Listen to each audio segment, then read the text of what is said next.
Words etched in blood. Sage's fingers danced over the keys, the only sound in her cramped cell save for the low hum of machinery buried within the cathedral's walls. Her laptop cast a harsh blue light across her features, etching deep shadows that flickered and swayed with each new line of text. Above, in the cathedral proper, the vaulted ceiling stretched into darkness, a silent witness to her rebellion. "Remember the Alamo," Sam Houston said, fully embracing his vampire nature. She typed, embedding instructions for an assault on a vampire supply depot outside of Houston, Texas, within the historical account. The words felt like a prayer, each keystroke a plea for freedom, a thread waving together the tattered remnants of human resistance. Outside, the night blanketed Washington, D.C., muffling the sounds of the undead patrols that roamed the streets. Sage's heart raced as she imagined Tommy and Danny huddled around their own screen, miles away, deciphering her veiled guidance.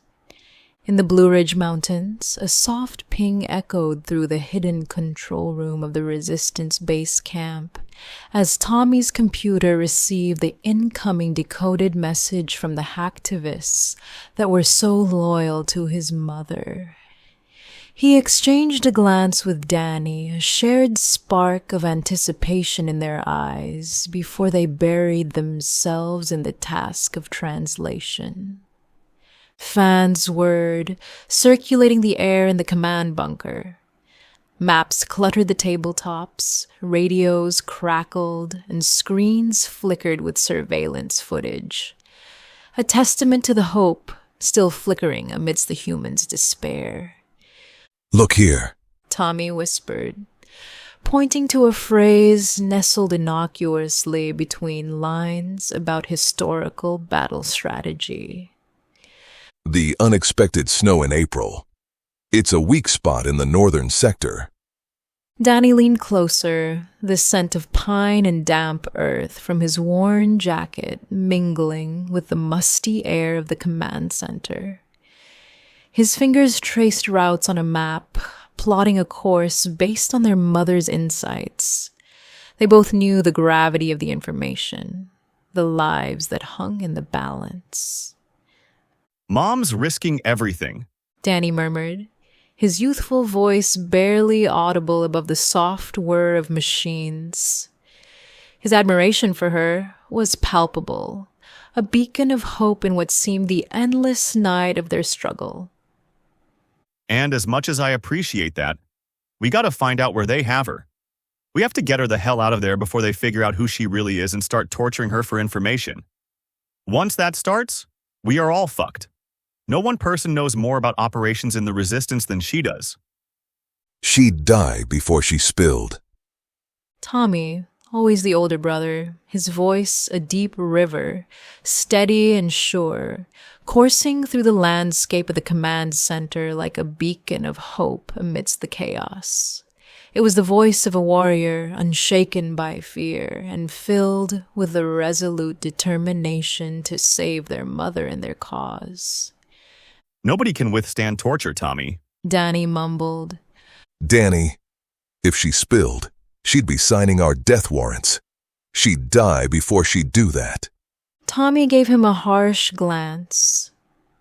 "Besides, if she wanted us to risk it, she'd have let us know where she was. Even the hackers are having a problem tracking down her location beyond DC.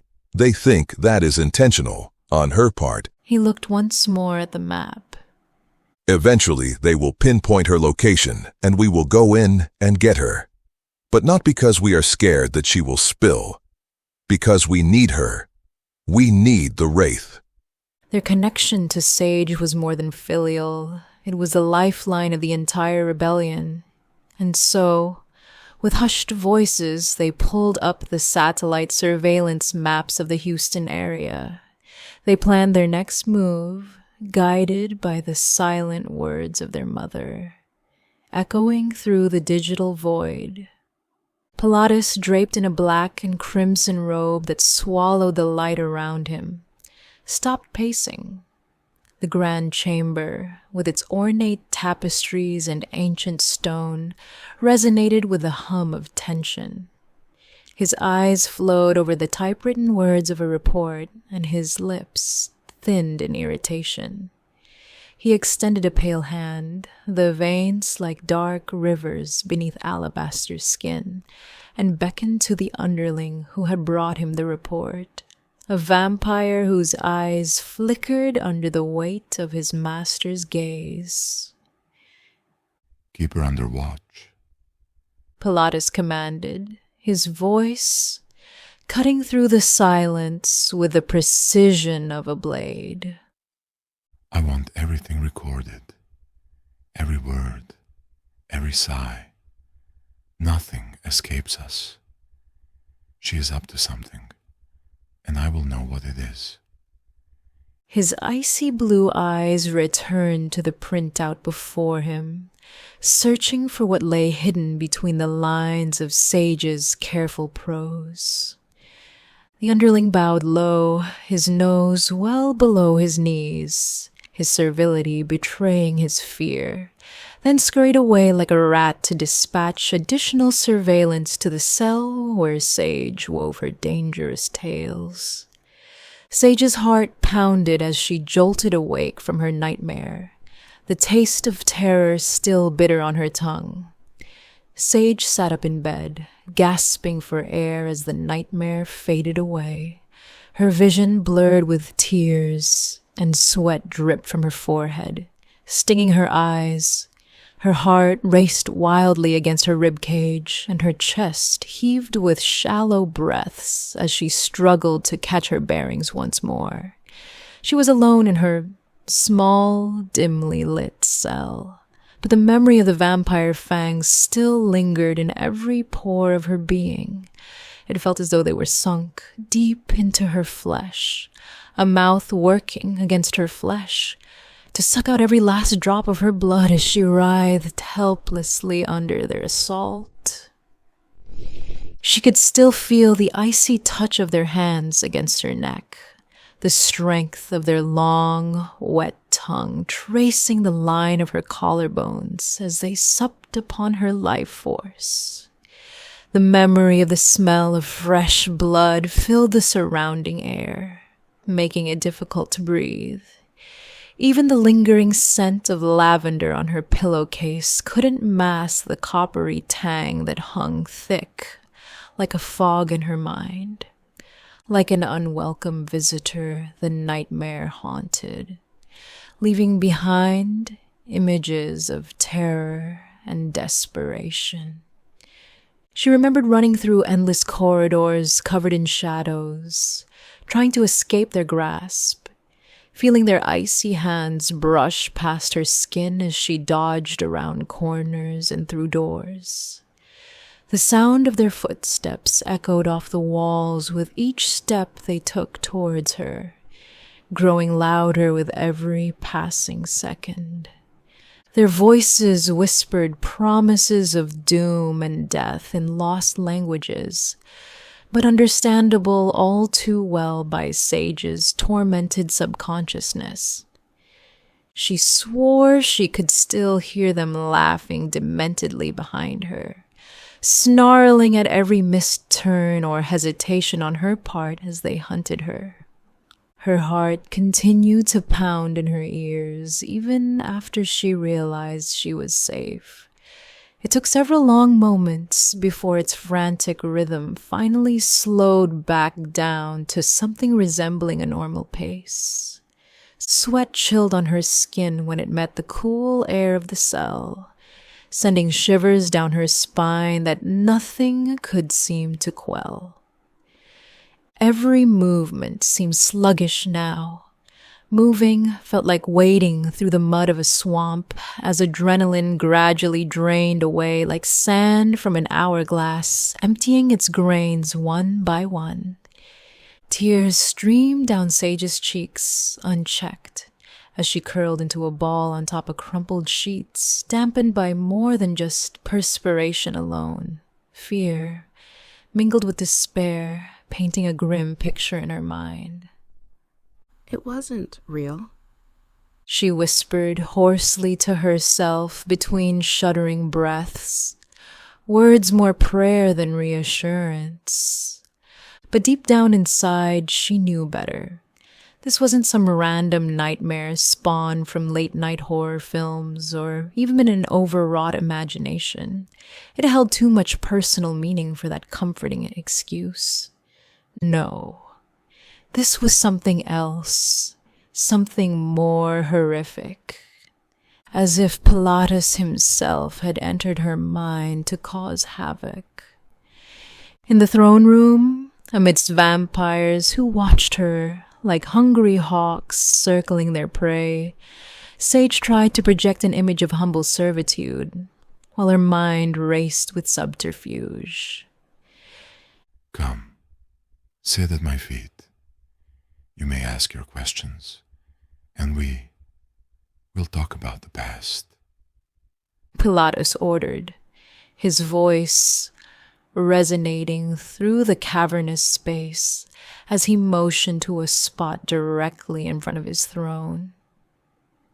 She hesitated, her plea about aching knees escaping her lips with a whisper, when a guard loomed over her, his grip tightening on her shoulder like a vice. But before she could be forced down, Pilatus was upon the guard, a blur of motion too swift for human eyes. A sickening, fleshy rip echoed, and blood splattered across the floor, across Sage. The guard's scream died in his throat as he collapsed to his knees, clutching the stump of his shoulder, attempting to stem the spurts of black blood from his body, as he stared at the arm in Pilatus's grasp, his arm torn from his body by his own lord's fury. The guard's eyes swiftly looked at the bloody floor as Pilatus glared down at him before tossing the guard's own arm back to him. As Pilatus looked at her, Sage's breath froze in her chest. Let this be a lesson, Pilatus declared loudly to the court, his eyes never leaving Sage's shocked face. No one touches what is mine. The vampire emperor stepped close to murmur, You may return to your cell to wash, Miss Steele. He motioned to Victor, who stepped forward to escort her away.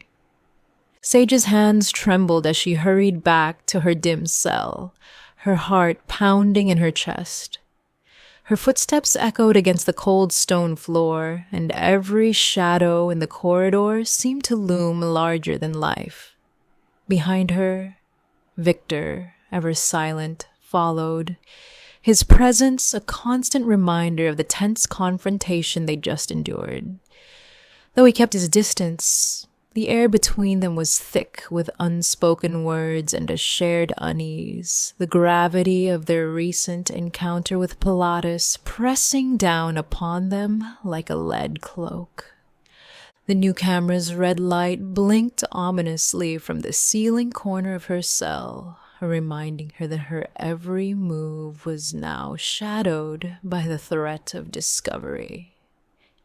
The keyboard clacked under her fingers as she composed her next message, fraught with peril yet indispensable to the rebellion. Safe for now, she typed, the words a lifeline in the darkness. Her thoughts spun with strategy and fear, her resolve hardening against the dread of what she had seen. Each letter on the screen was a waltz with danger. Each sentence, a step and swing of her hips, closer to salvation or doom. Tommy, Danny, the names talismans in her mind against the encroaching despair. I'll keep you safe, no matter the cost. The door creaked open with sudden abruptness, and Victor's tall figure loomed in the doorway, his presence casting a long shadow across the stark cell. Sage's heart raced as she automatically minimized the messaging application on the darknet. Her fingers trembling, but her face a mask of composure. Working late, Miss Steele? Victor's voice was cool, detached, yet there was an edge to it that suggested a predator circling its prey. Just some additional notes on the cathedral's history, Sage replied, evenly, pushing back her fear and surprise at the smooth voice of the normally silent Praetorian guard. She gestured towards the screen, which now displayed a benign document filled with historical dates and architectural terms. Victor took a step closer, his eyes narrowing as he peered at the laptop's display. Pilatus grows weary of secrets, He said after a moment, his tone carrying a veiled threat. I urge you to remember your place here. of course. She responded, her throat dry. I have no interest in secrets, only in my work. Victor held her gaze for a beat longer, searching for any hint of deception. Finally, with a curt nod, he turned on his heel and exited the cell. His parting words hung heavy in the air. Be careful, Miss Steele. The walls have eyes, and the shadows talk. The harsh, metallic sound of the cell door slamming shut reverberated through the chilly air, a grim reminder of my captivity. I let out a breath I hadn't noticed I'd been holding in, my heart pounding like a war drum in my chest. Every tick of the clock was a countdown to potential discovery and disaster. The soft chime from my computer sliced through the silence like a knife. A new message had arrived.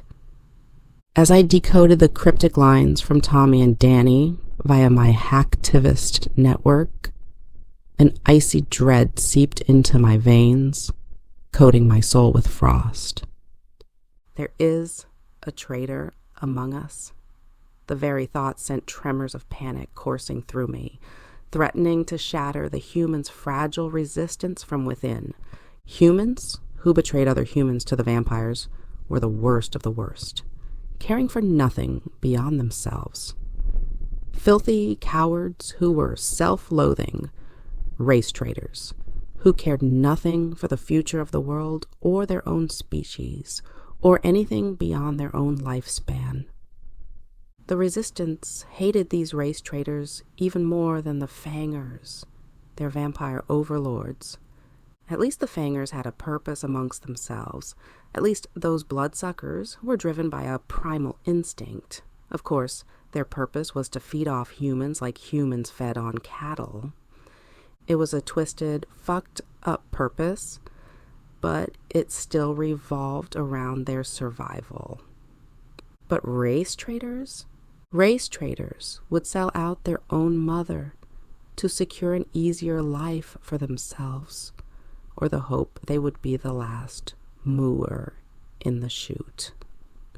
Who can you trust? My fingers danced across the keyboard with frantic urgency, each press of the keys echoing my rising fear. Be alert. We trust no one. We will find the traitor, came the stark reply minutes later. My pulse thundered in my ears as I navigated this treacherous landscape of suspicion and deceit with each coded message sent out into the ether. If Pilatus discovered what I was doing, it wouldn't just be me he'd come after. Tommy and Danny were just as much in his crosshairs. With each keystroke, I wove a perilous path through a minefield of suspicion and betrayal. The blinking red light of the ever-watchful camera in the corner served as a chilling reminder that peril lurked around every corner. The dead gaze of its lens boring into me like a frozen blade, always there and always ready to cut down anything in its path. At an unexpected sound outside my cell door, adrenaline surged through me and I slammed the computer shut, extinguishing its dim light and my connection to my children. Submerged in darkness once again, anxiety twisted knots in my stomach, while determination steeled my resolve. Stay strong echoed in my mind as the oppressive silence of my prison cell enveloped me. The weight of the unseen future crushing down upon my chest, like I was being tortured with the pain, fort et dure, one stone after another placed upon my chest until I entered a plea or died. Each passing moment added another stone to the pile. Stay strong for them. This story is still unfolding, so subscribe and follow the pulse of the night. New chapters rise soon, and those who are bound to this channel will hear them the moment they awaken.